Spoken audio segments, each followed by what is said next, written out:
Breaking Bridget.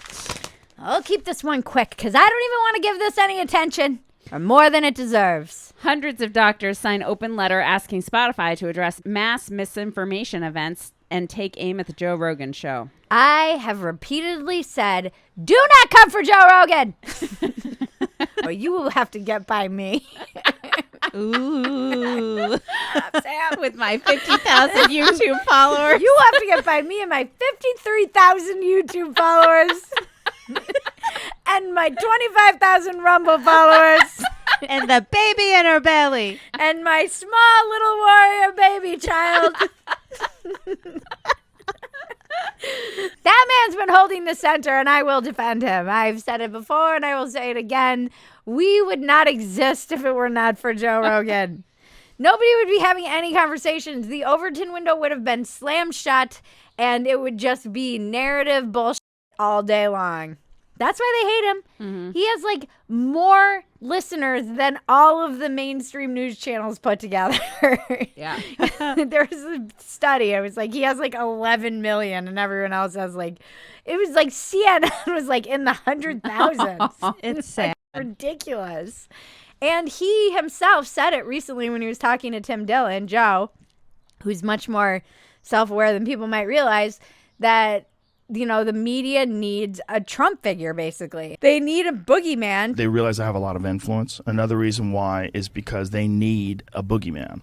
Like, the mainstream media needs a Trump. They need a someone. They need because on their own, the problem is it's a lot of it is editorial opinion pieces by morons. The thing that drives me the most crazy about this is just the absolute hypocrisy from these experts.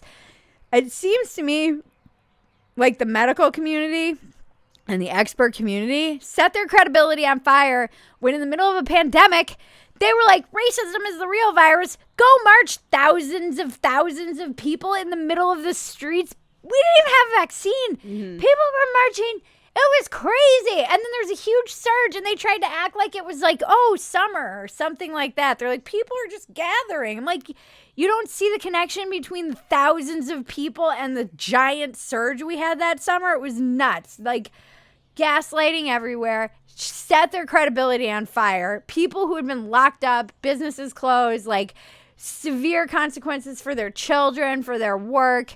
And then they see thousands of people in the street. You don't think that's going to do something to their brain and trust of you, the media, and you, expert epidemiologists in the street with your sign of racism is the real epidemic? Like, what did you think was going to happen when you were going to do this? That people were just going to roll over and be like, well, I guess that's true.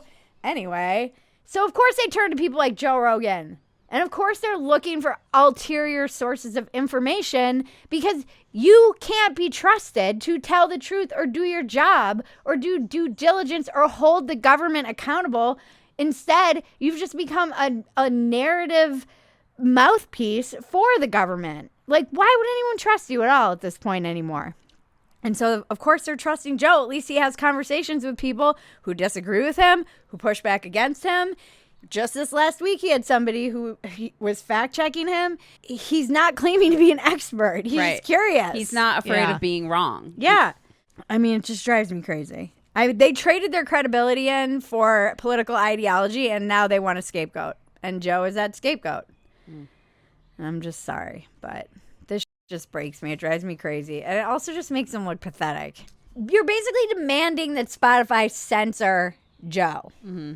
Good luck to you, sir. I love how it was like, 270 doctors. I know, like, out of all these doctors. How many millions of doctors are there in this country? You scrape together 270? I know. And they weren't all doctors. They were like assistants and shit. Or educators and scientists. Like, ooh, 270. And Rolling Stone was a person who like shared the... Rolling Stone used to be fucking punk rock. Matt Taibbi was saying this. He's like, my former employer...